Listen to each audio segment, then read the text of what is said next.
Ambassador Crystal of the Vethani Collective pressed her 4 slender fingers against the cold observation glass. Below her, in the diplomatic quarter of Station Nexus 7, something impossible was happening. A human was laughing with a Thornaki warrior.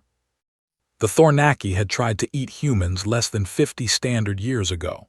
They had raided human colony ships and treated the soft, pink creatures as prey animals. The war that followed had been brutal and short. The humans had won, as they always seemed to do when pushed too far, but that was not the impossible part. The impossible part was that the Thornaki warrior was laughing too. His massive jaws, filled with teeth designed to tear flesh from bone, were open wide in what humans called a smile.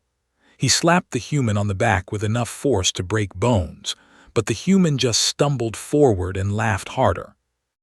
"I do not understand," Crystal said to her assistant, a young Vethani named Morden who had been assigned to help with her research.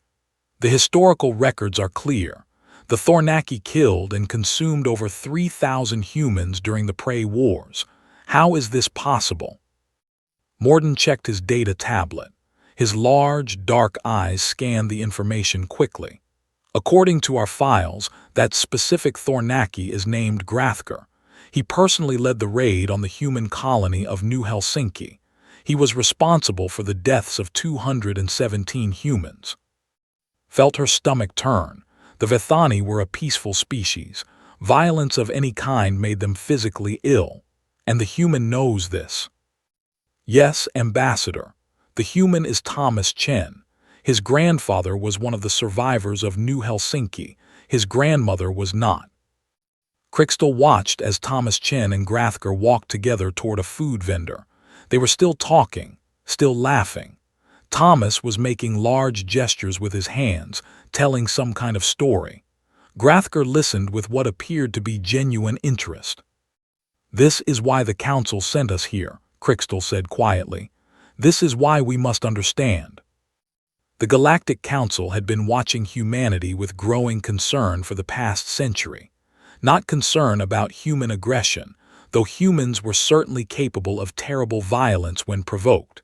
No, the Council was concerned about something far more dangerous. Humans made friends.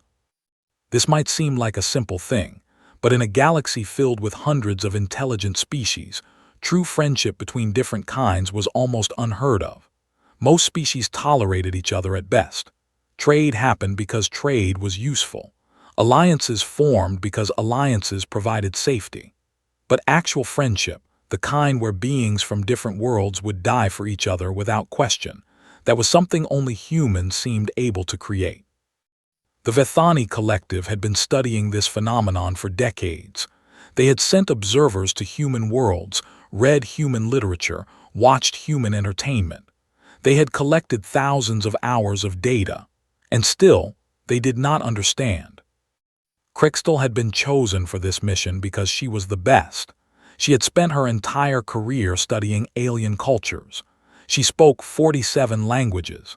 She had lived among 12 different species, but humans remained a mystery to her. She turned away from the window and walked to her research station. The walls were covered with images and text, all related to her current project.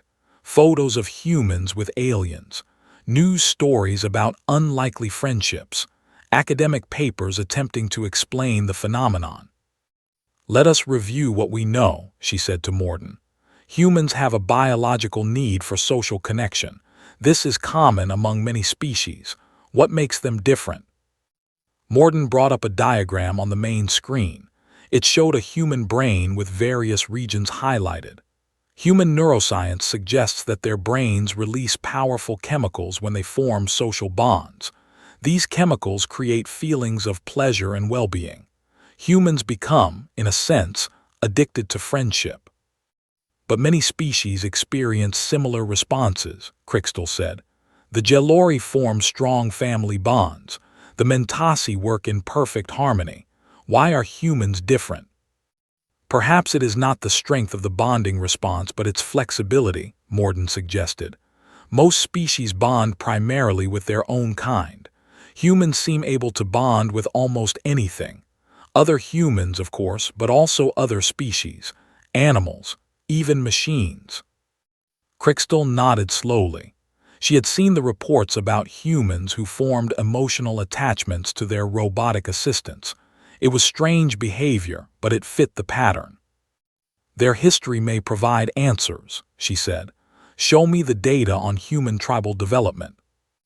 The screen changed to display ancient human history. Images of early humans living in small groups, hunting together, sharing food. Then images of larger settlements, cities, empires. Wars fought and ended. Enemies becoming allies, becoming friends.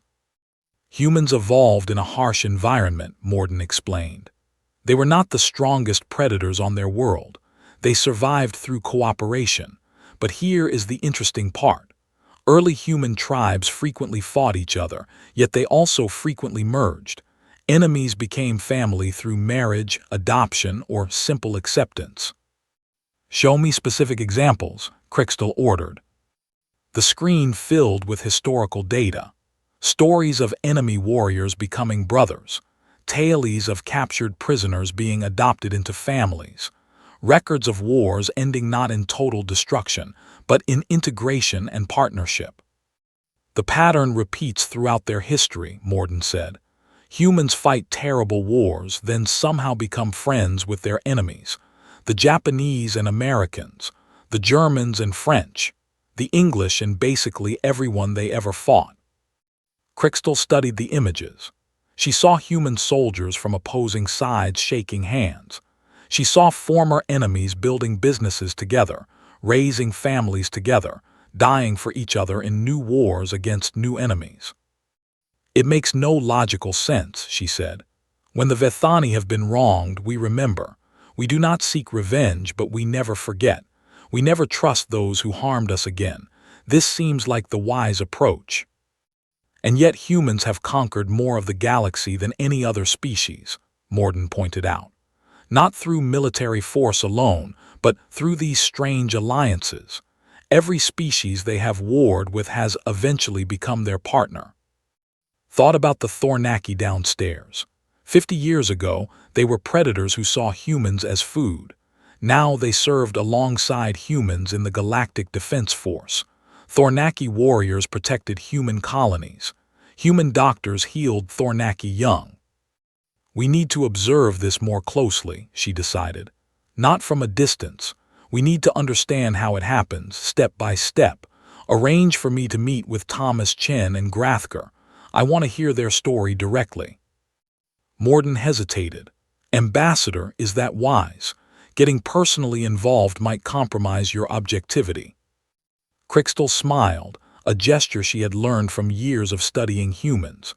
Perhaps that is exactly the problem, Morden. Perhaps we have been too objective.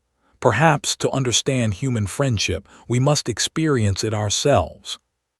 She looked back at the observation window. Thomas and Grathker were sitting together now, sharing a meal. The Thornaki was eating something that looked disturbingly like raw meat.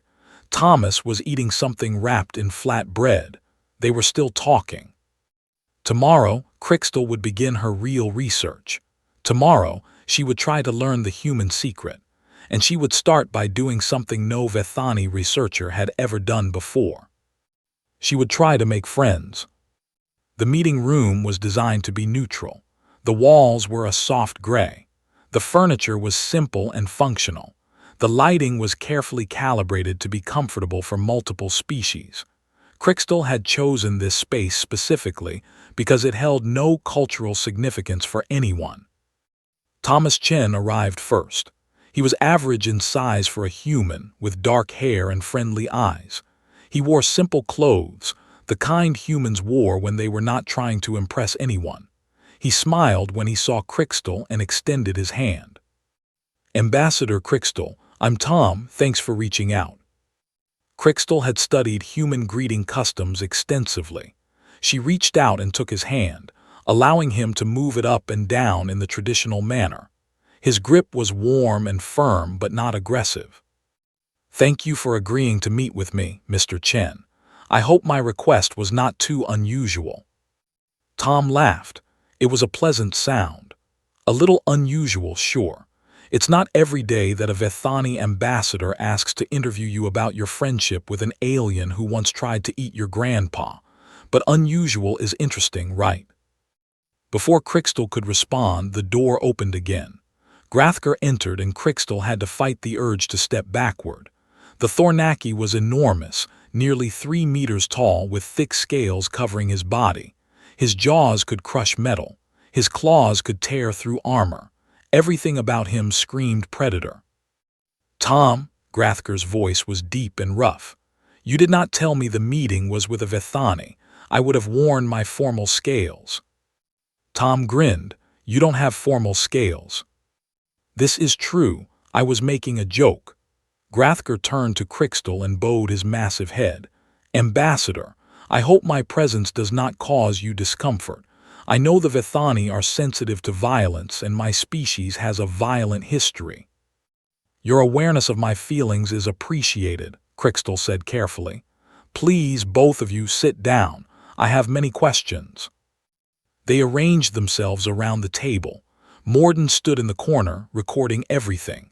Noticed that Tom and Grathker sat next to each other, not across from each other. Their body language was open and relaxed. I will be direct, Crystal began. I am studying how humans form friendships with other species, particularly species that have been hostile to humans in the past. Your friendship with Grathker is remarkable given the history between your families. Tom nodded slowly. His expression became more serious. You want to know how I can be friends with someone whose people killed my grandmother? Yes. Tom looked at Grathker. Something passed between them, some understanding that Crystal could not read. Then Tom turned back to her. Can I tell you a story? Please. Tom leaned back in his chair. When I was 12, my grandfather sat me down and told me about the Prey Wars. He told me about hiding in the basement of his home while the Thornaki hunted through the streets. He told me about hearing his neighbors scream. He told me about finding my grandmother's body. Crystal felt sick. She glanced at Grathker, who had lowered his head. His massive claws were gripping the edge of the table. He told me all of this, Tom continued, and then he said something I didn't understand until much later. He said, Tommy, hatred is a chain. It holds you to the past. If you hate the Thornaki, you will be their prisoner forever. The only way to be free is to let go. That is a beautiful sentiment, Crystal said, but how can such words overcome such trauma? They can't, not by themselves. Tom smiled sadly. I hated the Thornaki for years. When I joined the Defense Force, I hoped I would get to fight them. I wanted revenge. I wanted to make them suffer like we had suffered. What changed? I met Grathker. Grathker stirred. When he spoke, his voice was quieter than before. I should tell this part. I had requested assignment to a human unit, not because I liked humans. I requested it because I was ashamed. Ashamed? Crystal asked. Yes, my father was a war leader during the Prey Wars. He taught me that humans were weak, that they were food, that they had no honor. When we lost the war, he killed himself rather than accept defeat. I was raised to hate humans, but I was also raised to question. As I grew older, I began to doubt what my father had taught me. Grathker looked at Tom. I wanted to serve with humans to understand them. I thought perhaps if I understood them, I could understand why my father was wrong. Or perhaps I wanted them to kill me so I would not have to carry my shame anymore. I am not certain which. And instead, Tom said, he got assigned to my unit. I knew who he was, Grathker said. They told us about each other. I knew his grandmother died at New Helsinki. He knew my father led the raid. They wanted to see what would happen. What happened? Crystal asked. Tom and Grathker looked at each other again. Then they both laughed. We tried to kill each other, Tom admitted. First week, we got in a fight in the barracks. He broke 3 of my ribs. I put a knife in his shoulder. They threw us both in detention. We were placed in the same cell, Grathker added. I believe this was deliberate. The human officers are clever about such things. So there we were, Tom said, stuck in a cell together for 30 days, nowhere to go, nothing to do but talk. At first we did not talk, Grathker said.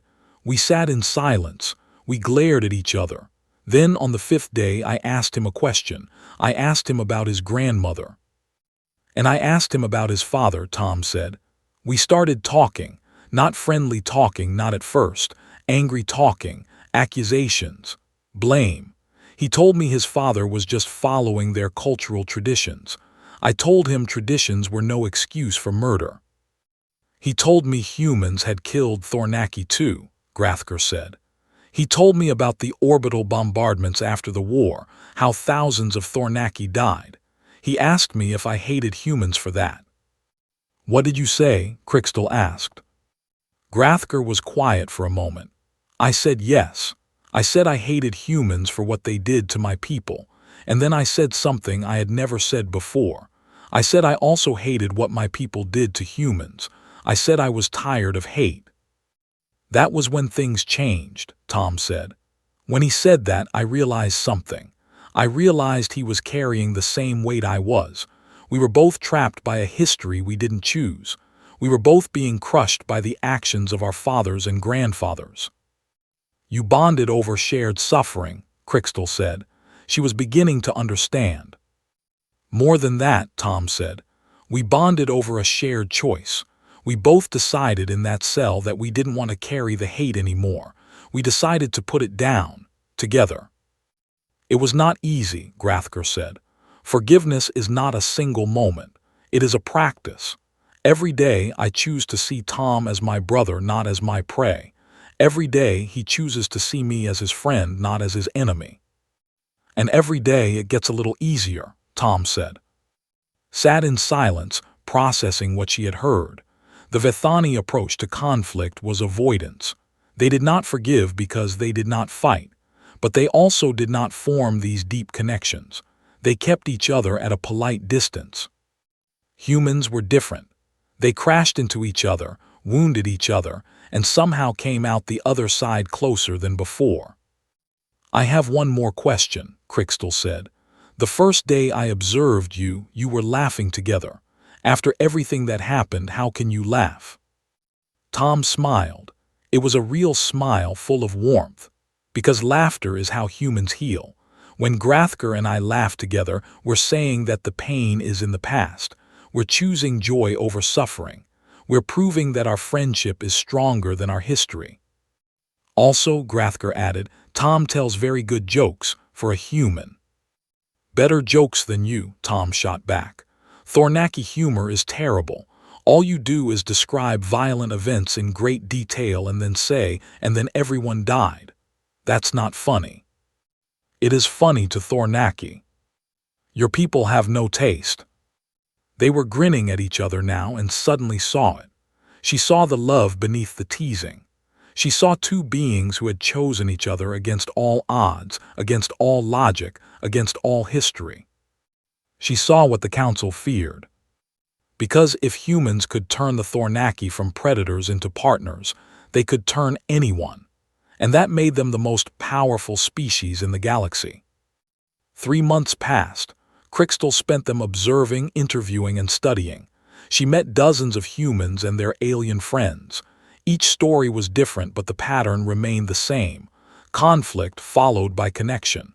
Pain followed by understanding. Enemies becoming family. She was beginning to think she understood the theory. But understanding something intellectually and experiencing it emotionally were very different things. The crisis came without warning. Was in her quarters reviewing data when the station alarms began to sound. Red lights flashed. A voice spoke over the communication system, first in Universal Standard, then in a dozen other languages. Attention all station personnel. This is not a drill. Ravnik's warships have entered the system. All non-combat species are advised to proceed to emergency shelters immediately. Crixtal's blood went cold. The Ravniks were ancient enemies of the Vethani. They had hunted Crixtal's ancestors for thousands of years before the Vethani escaped into space. Even now, centuries later, The Ravniks attacked any Vethani they found outside protected space. Morden burst into her quarters. "Ambassador, we must go. The shelters are this way." They ran through corridors filled with panicking beings. Species of all kinds rushed toward safety. Saw humans moving in the opposite direction, toward the combat stations. They did not look afraid. They looked determined. The shelter was deep in the station's core, protected by thick walls and energy shields. Hundreds of non-combat personnel were already there when Crystal arrived. She saw Jalori and Mentasi and a dozen other peaceful species, all huddled together in fear. "How many ships?" someone asked. 12, came the answer. "Ravnik's assault carriers. They're demanding the surrender of all Vethani on the station." Felt her legs weaken. She sat down heavily on a bench. If the Ravniks took the station, they would kill every Vethani they found. It was their way. It had always been their way. "The station's defenses can't hold against 12 carriers," another voice said. "We're doomed." Crystal closed her eyes. This was not how she had expected to die. Far from home, surrounded by strangers, killed by her species' oldest enemy. She thought about her research, about all the things she had learned. It seemed meaningless now. Then the shelter's communication system crackled to life. "This is Admiral Sarah Park of the Human Defense Force. To all non-combat personnel, please remain calm. We are handling the situation." Something in the Admiral's voice caught Crystal's attention. There was no fear in it, no desperation, just calm confidence. "Remain calm," someone shouted. "There are 12 Ravniks carriers out there. The station only has 3 human ships. We need to surrender." "Negative," the Admiral replied. "Surrender is not an option. The Ravniks have demanded we turn over the Vethani. We don't turn over our friends." The shelter went quiet, looked up, confused. She was not a friend of Admiral Park. She had never even met the woman. Why would humans die to protect her? The next few hours were the longest of Crystal's life. She sat in the shelter, listening to the sounds of battle transmitted over the communication system. Explosions, weapons fire, human voices calling out targets and coordinates. The station shook several times as Ravnik's weapons struck the shields. People screamed. Some wept, sat in silence trying to understand what was happening. Then, just as suddenly as it had started, it was over. "All personnel, this is Admiral Park. The Ravniks fleet has been neutralized. You may return to your quarters. I repeat, the threat has passed." Neutralized. 3 human ships against 12 Ravniks carriers, and the humans had won. Made her way to the observation deck. She had to see for herself. When she arrived, she found the windows filled with debris. Ravniks ships, broken and burning, drifted through space.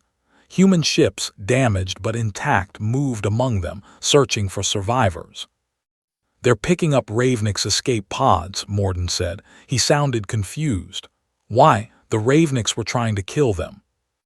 Crystal watched as a human ship extended a docking arm to a damaged Ravniks pod. She thought about everything she had learned in the past 3 months, about Tom and Grathker, about forgiveness and choice, about the human ability to turn enemies into friends. "Because that is what humans do," she said quietly. "They fight when they must, and then they extend their hand." 2 days later, Crystal stood in the station's medical bay, looking through a window at the Ravnik survivors. There were only 23 of them. The battle had been devastating. The humans had shown no mercy in combat, but now, with the fighting over, they were showing nothing but compassion. Human doctors treated Ravnik's wounds. Human counselors spoke with Ravnik's prisoners. Human officers asked questions without torture or threats. "I don't understand," said the Ravnik's commander. His name was Kethrix, and he was speaking to Admiral Park through the window. "We came to destroy you. Why do you help us?" Admiral Park was a small woman with gray hair and kind eyes. She looked nothing like a warrior, but Crystal knew better now. Humans could be deceiving. "Because the battle is over," the Admiral said simply. "You are no longer our enemy. You are injured beings who need help." "We would not do the same for you," Ketherick said. There was something in his voice. Confusion, perhaps, or shame. "I know," Admiral Park replied, "but that's okay. Maybe next time you will." Crystal watched this exchange with growing wonder. She had seen humans fight. She had seen their terrible efficiency in battle. But she had also seen this, their equally terrible capacity for kindness. She understood now why the Council was afraid. It was not because humans could destroy their enemies. Many species could do that. It was because humans could destroy the very concept of enmity itself. Later that day, Crystal requested a meeting with Admiral Park. The Admiral agreed immediately, inviting Crystal to her quarters for tea, a human beverage that Crystal had grown to appreciate. "You risked your ships to protect us," Crystal said as she accepted a cup. "You lost 18 crew members in the battle. Why?" Admiral Park sipped her own tea. She seemed tired but peaceful. "Do you want the official answer or the real answer?" "The real answer." "Because you're one of us now." The Admiral smiled at Crystal's confusion. "You've been living on this station for 3 months. You've eaten in our cafeterias. You've talked to our people. You've been studying us, trying to understand us. That makes you part of our community." "I am a researcher, an observer. I am not human." "No, you're not human, but you're here, and that's what matters. My grandmother used to say that family isn't about blood. Family is about choice. We choose who we love. We choose who we protect." "But how can you choose to protect strangers? How can you fight and die for beings you barely know?" Admiral Park set down her tea. Her expression became serious. "Because that's how we survive. Humans learned a long time ago that we can't make it alone. We need each other. And over time, we learned that each other doesn't just mean other humans. It means everyone willing to stand with us. The Ravniks were not willing to stand with you. They came to destroy you." "Yes, but they lost. And now they have a choice. They can remain our enemies or they can accept our hand. Most species eventually choose our hand." "Why?" Admiral Park smiled again, and there was something ancient in her eyes. Something wise and sad and hopeful all at once. "Because it feels better. Because hate is exhausting. Because friendship, real friendship, is the most valuable thing in the universe." Thought about this for a long time. She thought about her own species, the Vethani, who avoided conflict and kept everyone at a polite distance. She thought about the Thornaki, who had been predators and were now partners. She thought about the Ravniks, lying in the medical bay, beginning the long process of questioning everything they believed. "I think I understand now," she said finally, "but I need to test my understanding. May I make a request?" "Of course." "When the Ravniks are healed, when they are ready to talk, I would like to be there. I would like to try to make peace between them and the Vethani. My species has been running from them for thousands of years. Perhaps it is time to stop running." Admiral Park reached across the table and took Crystal's hand. The gesture was warm and reassuring. "That," she said, "is exactly what we hoped you would say." The conference room was crowded. Representatives from a dozen species had come to witness this historic moment. Crystal stood on one side of the table. Ketherick, the Ravniks commander, stood on the other. Between them, Admiral Park served as mediator. "This is not a negotiation," Admiral Park began. "This is a conversation, a chance for two old enemies to speak honestly, perhaps for the first time." Ketherick's expression was unreadable. The Ravniks were tall beings with sharp features and cold eyes. They looked nothing like the Vethani, but Crystal knew their species shared common ancestors. Millions of years ago, they had been the same people. "I do not understand why I am here," Ketherick said. "My fleet is destroyed. My warriors are dead or captured. What is there to discuss?" "Everything," Crystal said. Her voice was steady, though her hearts were pounding. "I want to understand why your people hate mine. I want to know if peace is possible." Ketherick laughed. It was not a pleasant sound. Peace. Between Ravnix and Vethani, you might as well ask if fire and water can be friends. Actually, Admiral Park said mildly, fire and water work together all the time. We use them to cook food, generate power, and create steam engines. Opposites can complement each other. Kethrix turned his cold gaze on the Admiral. Your people are strange. You fight without hatred. You show mercy to enemies. You speak of ancient enemies becoming friends. These things are impossible. And yet here you sit, Tom Chen said. He was standing near the back of the room with Grathker beside him. Alive, healed, because humans chose to save you instead of kill you. I did not ask to be saved. No, but you were. And now you have a choice. You can go back to your people and continue the endless war, or you can stay and try something different. What different? What could possibly change between Ravnix and Vethani? Crystal took a deep breath. She had rehearsed this moment many times, but now that it was here, the words seemed inadequate. She decided to speak from her heart instead. I have been studying humans for months, she said. I came here to understand how they turn enemies into friends. I thought it was some trick, some manipulation. I thought there must be a secret. And what did you learn? Kethrix asked. Despite his hostile tone, there was curiosity in his eyes. I learned that there is no secret. There is only choice. Every moment humans choose connection over isolation. They choose forgiveness over revenge. They choose hope over despair. It is not easy. It is not natural, but they do it anyway. Words, Kethrix said dismissively. Pretty words with no meaning. Then let me give them meaning. Crystal stepped closer to the table. She was trembling, but she did not stop. My grandmother was killed by Ravnix raiders. My mother spent her entire life in fear. I grew up hearing stories about your people, about how monsters lurked in the darkness waiting to destroy us. Kethrix said nothing, but his eyes were fixed on her now. I could hate you, Crystal continued. I have every reason to hate you. Your people have caused mine suffering beyond measure, but I have learned something from humans. Hatred is a prison. It traps you in the past. The only way to be free is to let go. You cannot let go of what we have done. No, I cannot forget, but I can choose not to let it define me. I can choose to see you as something other than an enemy. I can choose to believe that change is possible. The room was silent. Everyone was watching, waiting to see what Kethrix would do. The Ravnix commander stood like a statue, his face revealing nothing. Then slowly something changed. His shoulders dropped slightly, his fists unclenched. When he spoke, his voice was different, softer. Among my people, we are taught that the Vethani abandoned us.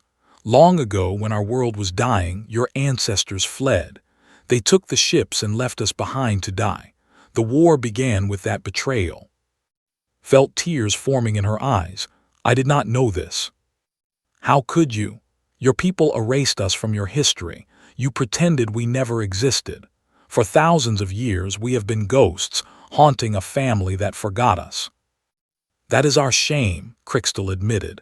We were wrong to abandon you. We were wrong to forget. And we were wrong to hate you for so long. Kethrix seemed surprised by his own words. The humans keep talking about choice. Perhaps they are right. Perhaps it is time to choose differently. Admiral Park stepped forward. This is the beginning, she said gently. Not the end. Peace is not built in a day. But if you are both willing to try, we will help you. Why? Kethrix asked. Why do humans care if Ravnix and Vethani make peace? It does not affect you. Because peace is better than war. Because healing is better than suffering. Because, Admiral Park smiled, because that's just who we are. The meeting continued for many hours. By the end, nothing concrete had been decided. No treaties were signed. No promises were made, but something had shifted, could feel it. When the room finally emptied, Kethrix approached her.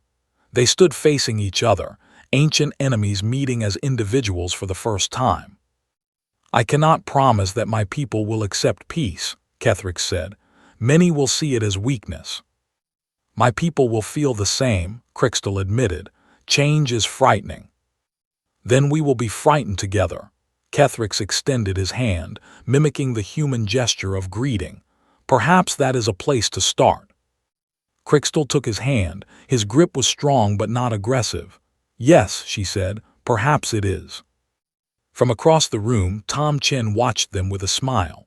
Grathker stood beside him, his massive form no longer threatening. Another pair of enemies becoming friends, Grathker observed. That's the human way, Tom replied. No, Grathker corrected him.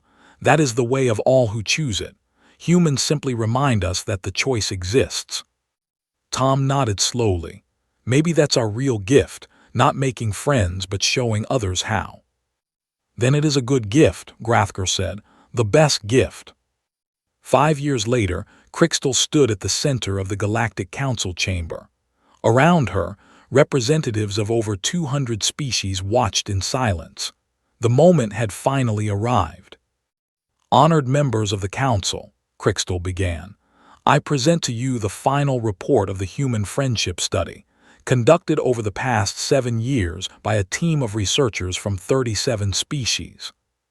She activated the holographic display. Images and data filled the chamber, showing the results of thousands of interviews, observations, and experiments. Our conclusion is simple yet profound. Humans possess no special ability to make friends. They have no unique biological advantage, no secret technology, no mystical power. Murmurs rippled through the chamber.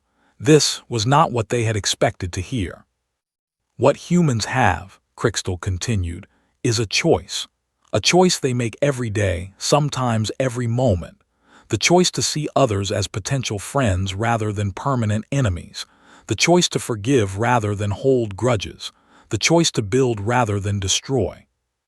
She changed the display to show a timeline. This choice is not natural. It goes against many of the instincts that evolved to protect social species. It requires effort, practice, and often great courage. Humans do not find friendship easy. They find it necessary. And we have learned, Crystal said, that this choice is not limited to humans. Any species can make it. Any individual can make it. The question is not whether we are capable of turning enemies into friends. The question is whether we are willing to try. She paused, letting her words sink in. Then she pressed a button and the chamber doors opened. Kethrix walked in, flanked by a dozen Ravnix representatives. They took their places beside the Vethani delegation. 5 years ago, this would have been impossible. The Ravnix and Vethani would have tried to kill each other on sight. Now they stood together, united by a new treaty that had taken years to negotiate. The Ravnix-Vethani peace accord is proof that the human approach works, Crystal said. It is not the first such proof, and it will not be the last. Species across the galaxy are learning what humans have always known. Friendship is stronger than hatred. Connection is more powerful than isolation. Together, we are more than we could ever be apart. She looked out at the council, at the hundreds of faces watching her. Some were skeptical, some were hopeful, some seemed moved. All were paying attention. I began this research as an observer, she said. I wanted to understand humans from a scientific distance, but I learned that friendship cannot be understood from a distance. It must be experienced. It must be lived. So I did something unscientific. I stopped observing and started participating. I made friends. She gestured to Kethrix, who stepped forward. This is Kethrix. 7 years ago, he commanded the fleet that tried to destroy Station Nexus 7 and kill everyone aboard, including me. Today, he is my friend, my brother in the human sense of the word. Kethrix nodded. When he spoke, his voice was strong. I was taught that Vethani were cowards who deserved extinction.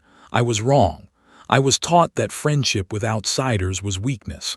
I was wrong about that too. The humans showed me another way. Ambassador Crystal helped me walk that path. We cannot undo the past, Crystal said. The Ravniks and Vethani will carry the scars of our ancient conflict forever, but we can choose how we face the future. We choose to face it together. The chamber erupted in noise. Some representatives were applauding, others were arguing. The Mentasi delegation was humming in their peculiar way, which Crystal had learned meant deep approval. The Thornaki were stamping their feet, their version of a standing ovation. Through it all, Crystal remained calm. She had done what she set out to do. She had answered the question that the council had asked 7 years ago. She had explained how humans turn enemies into friends. But more importantly, she had shown them. She had demonstrated, through her own life, that the human way was not just for humans. It was available to anyone brave enough to choose it. After the session ended, Crystal found herself surrounded by well-wishers. Representatives from dozens of species wanted to speak with her, to ask questions, to share their own stories of unlikely friendships. It was overwhelming, but in a good way. Eventually, she escaped to a quiet observation deck. She needed a moment to breathe, to process everything that had happened. She stood at the window, looking out at the stars. Deep thoughts. Crystal turned to find Tom Chen standing behind her. He looked older than when they first met. There was gray in his hair now, but his smile was the same. "Tom, I didn't know you were here." "Wouldn't miss it." He came to stand beside her at the window. "That was a hell of a speech. You made a lot of people think today." "I hope so, but I wonder if it will make a difference." "It already has." Tom pointed out the window. "See that ship, the big one with the blue markings?" Crystal looked. The ship was enormous, one of the largest she had ever seen. "That's the first joint Vethani-Ravniks vessel," Tom said. "Crewed by both species. They launched tomorrow for a 5-year exploration mission. That wouldn't have happened without you." "It wouldn't have happened without humans," Crystal corrected. "You showed us the way." "Maybe, but you did the walking. That's the hard part." Tom was quiet for a moment. "You know, I've been thinking about my grandfather a lot lately, about what he told me when I was 12, about hatred being a chain." "He was a wise man." "He was. He died last year, did I tell you?" "No, I'm sorry." Tom shrugged, but his eyes were wet. "It's okay. He lived a good life. He got to see me become friends with Grathker. He got to see the universe changing. On his last day, he told me he was proud, not of me specifically, but of all of us, of what we're building together." Thought about her own grandmother, killed by Ravniks so long ago. She wondered what her grandmother would think of this moment. Would she be proud? Would she understand? "I think," Crystal said slowly, "that our ancestors would be surprised by us, but I hope they would be pleased." "I think they would be." Tom turned from the window to face her directly. "Listen, there's something I wanted to ask you. Grathker and I are putting together a team for a new project. We want to create a school, a place where young people from different species can learn together, grow together, become friends." "That sounds wonderful. We want you to help run it." Blinked in surprise. "Me?" "You're the perfect choice. You understand the theory and the practice. You've lived it. You've proven that anyone can learn the human way of friendship." "I don't know what to say." "Say yes. Say you'll help us teach the next generation that enemies are just friends they haven't met yet." Crystal looked out at the stars again. Somewhere out there, the joint Vethani-Ravniks ship was preparing for launch. Somewhere out there, thousands of unlikely friendships were forming, changing the galaxy one relationship at a time. And somewhere out there, the future was waiting to be shaped. "Yes," she said, "I'll do it." Tom grinned and pulled her into a hug. It was a very human gesture, one that would have made Crystal uncomfortable 7 years ago. Now it felt natural. It felt right. "Welcome to the family," Tom said. As Crystal returned the embrace, she realized that she had finally found the answer she had been seeking all along. The human secret was not complicated. It was not even truly secret.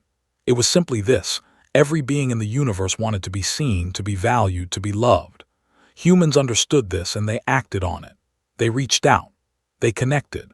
They turned enemies into friends because they believed, against all evidence, that friendship was possible.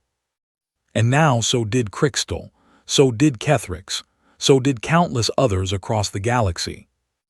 The human way was spreading, not through conquest or conversion but through example. One friendship at a time, the galaxy was learning to choose connection over conflict, hope over hatred, love over fear. And that, Crystal thought as she held her human friend close, was the most powerful force in the universe.